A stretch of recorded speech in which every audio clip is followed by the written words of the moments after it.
Right, what causes एपिलिस, यानी एपिलिस के common causes क्या होते हैं। तो जैसे इसका एक बहुत ही इम्पोर्टेंट कॉज है लाइक प्लेग।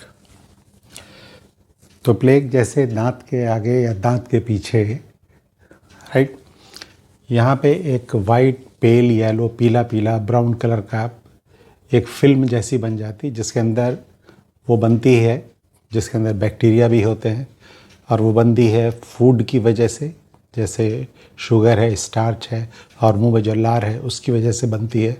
दांत के आगे और दांत के पीछे एक फिल्म बन जाती जिसे हम लोग प्लेग बनते, ये बनती ही बनती है।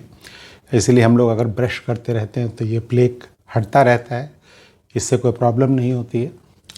राइट, एक बार ब्रश करने के बाद लगभग 4 से 12 घंटे के बाद दोबारा बन जाती है जो। तो जिनकी बैड हाइजीन होती है, बैड ओरल हाइजीन, जो दांत की सफाई नहीं करते, जिनमें प्लेग बन जाते हैं, जो ठीक से ब्रश नहीं करते प्लेग बन जाते हैं। राइट, तो एक तो प्लेग बन गया। तो it is an injurious agent. इसके अंदर आप जानते हैं कि इंजूरियस एजेंट है बिकॉज यहाँ पर जो शुगर, स्टार्च है, सलाइवा है, इस पर बैक्टीरिया का एक्शन है, और उस बैक्टीरिया के एक्शन की वजह से एसिड बनता है, और ये एसिड टीथ को नुकसान पहुँचाता है। टीथ डिके होता है, टीथ घुलने लगता है, डैमेज होने लगता है, और उससे गड्ढा बनने लगता है, जिसे हम लोग कैविटी बोलते हैं। ये कैविटी बन गई। मसूड़ों में इंजरी हो जाती है, मसूड़े सूज जाते हैं, लाल हो जाते हैं, जिंजिवाइटिस हो जाती है, उसी में रिपेयर होता है जो। राइट, या कभी कभी इसका कारण है कि जैसे छोटे बच्चे हैं तो उनके जो दूध के दांत होते हैं, डेसिडुअस टीथ, जब वो डेसिडुअस यानी दूध के दांत जब गिरते हैं और उनमें परमानेंट टीथ निकल रहे होते हैं, तो उस समय उनमें एपुलिस होने की संभावना हो सकती है जो। या समटाइम कुछ लोगों के दांत जैसे ख़राब हो जाते हैं, सड़ जाते हैं, और उनके दांत को, ख़राब दांत को, डैमेज दांत को, जिसमें मुंह से बदबू आती है, दर्द होता है बहुत ज़्यादा, तो दांत को उखाड़ना पड़ता है, डेंटल एक्सट्रैक्शन करना पड़ता है। तो डेंटल एक्सट्रैक्शन जब करना पड़ता है तो उसकी वजह से वहाँ जो सॉकेट, जो यहाँ मसूड़े के, यहाँ जबड़े के अंदर, जॉ के अंदर जो सॉकेट रह जाता है, उसके अंदर एपुलिस बन सकता है जो है, उसके अंदर ग्रोथ हो सकती है, उसकी वजह से मसूड़े में ग्रोथ हो सकती है। इन वजहों से लोगों के अंदर रिएक्टिव ग्रोथ होती है।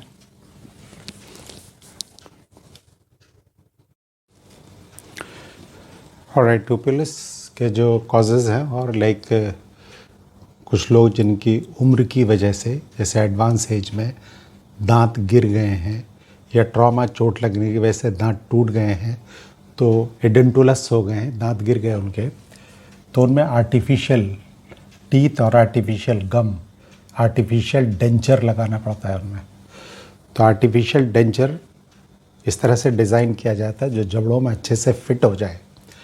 तो अगर ये इल फिटिंग डेंचर है, जो ठीक से फिट नहीं होता है, तो इल फिटिंग डेंचर अगर है तो उसकी वजह से गम को रगड़ेगा, ये रब करेगा, it is a slow form of injury, और इसकी वजह से एपुलिस हो सकता है। राइट, मतलब रिपेयर होगा, रिपेयर मैकेनिज़्म की वजह से टिश्यू बनेगा, वो नॉर्मल से ज़्यादा बन जाएगा, और उसकी वजह से एक गम में ग्रोथ दिखाई देने लगेगी जो। समटाइम कुछ लोगों के जो दांत हैं वो आगे पीछे होते हैं, राइट, या कुछ लोगों के दांत आगे निकले हुए हैं जो हैं, माइल्ड एक्लूजन है।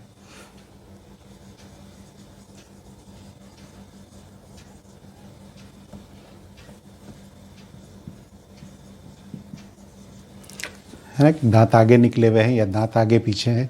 दांतों का जो अलाइनमेंट है, जैसे अगल बगल होने चाहिए, उस तरह से उनका अलाइनमेंट सही नहीं है, या जबड़ा आगे की तरफ निकला हुआ है जो है।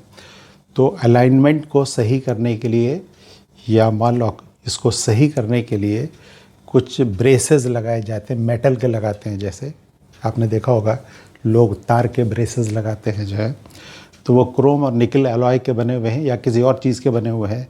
तो sometime they also cause injury, और दे मे बी रिस्पॉन्सिबल, इंजरी की वजह से एपुलिस फॉर्मेशन हो सकता है इसमें जो है। राइट।